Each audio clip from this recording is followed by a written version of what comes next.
You are back with part 3 of Stress Can Kill You from the Institute of Nutritional Science. I'm going through the whole book, and we are now on part 3, page 10. You can get this book just by contacting the Institute of Nutritional Science at healthyinformation.com. Their phone number is on there. They will send you one of these booklets free. They are incredible. We are on part 3, page 10. And it starts like this. How did we get into this mess? Society and its demands placed upon us account for half of all the stress in our life. The remainder comes from internal, very important, self-generated stress, which is a product of our own emotions.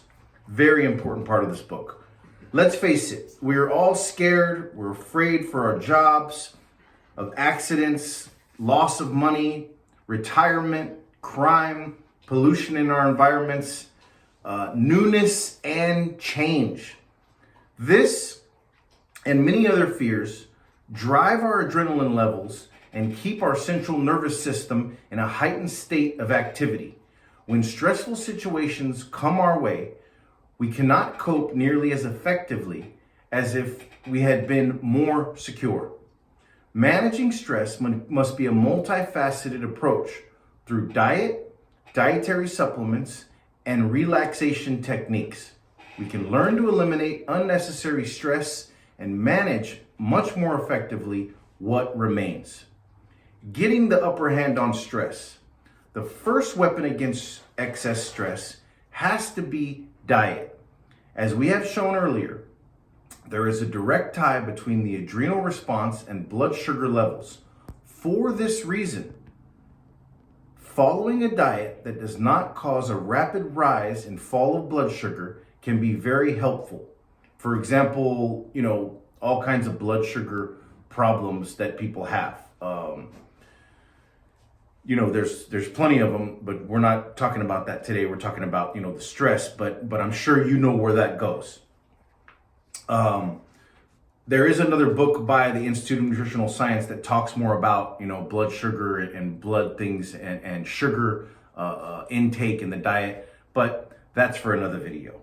It is important to choose carbohydrate foods that have what food scientists call low glycemic index.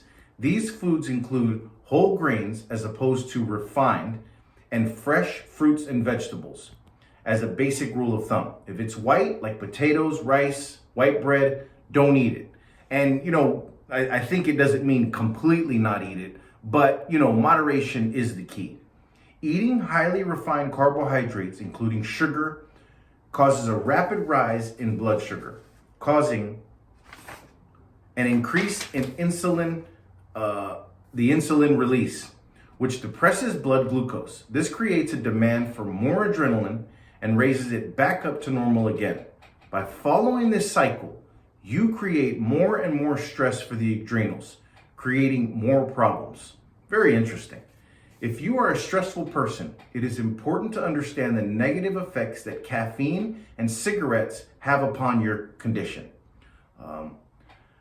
Coffee, usually with added sugar, is a national addiction, with everyone from children to teenagers and adults and seniors partaking regularly. I mean, you can even see it with these energy drinks these days.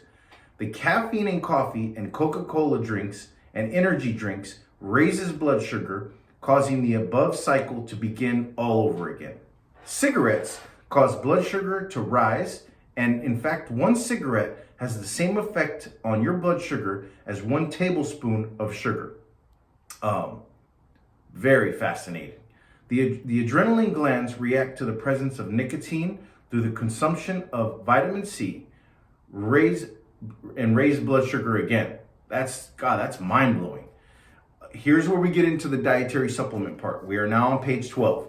The only group of people left in the world that truly get all the nutrients we need from the American Dietetic Association is, I don't really want to get into that part of the book. Let's just kind of focus on what the stress part is.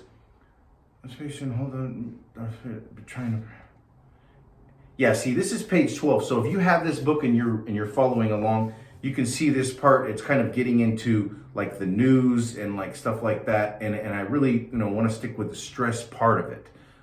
During the stress cycle, our body's demand for nutrients rises considerably. Under stress, certain specific nutrients like the B complex vitamins are the greatest in demand, oftentimes in excess of 1,000 times more than under normal circumstances. And you see it. You hear people that when they say you're under stress, if you know even just a little bit about nutrition, you know that B complex and the B vitamins are what you take to kind of replenish, a little bit, and to kind of get them back to where they need to be. If we do not meet the temporary nutritional needs, a deficit is created that can take a long time to replace. It can readily be seen that if stress is out of control and the stress cycle is repeating several times a day, our nutrient deficiencies can potentially be enormous. The following nutrients should be considered in the amount indicated during periods of prolonged stress by providing them throughout the stress period.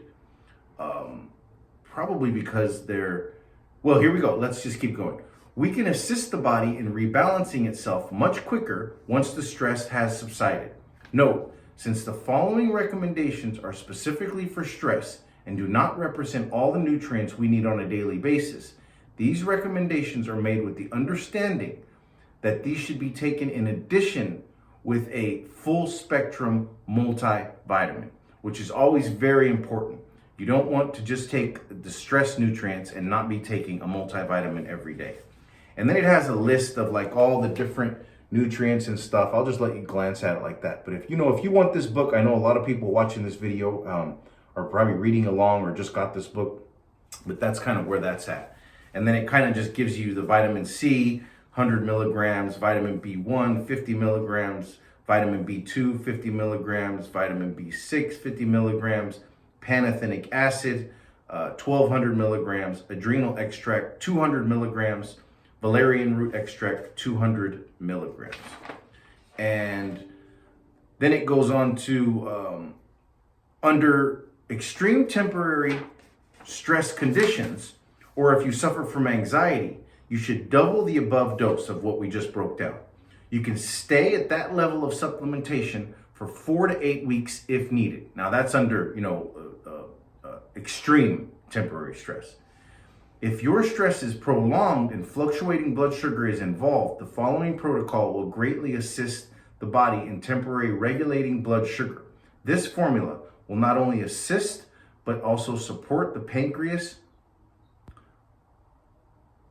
and insulin levels, but also the adrenal glands and adrenal production.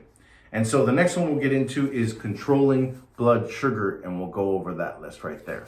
And so part 4 will start on page 14 on controlling blood sugar. I hope you're finding this fascinating. I think it's a very, very interesting book. And remember, you can always get this book by contacting the Institute of Nutritional Science at healthyinformation.com. And we will start on controlling blood sugar for part 4. Thanks.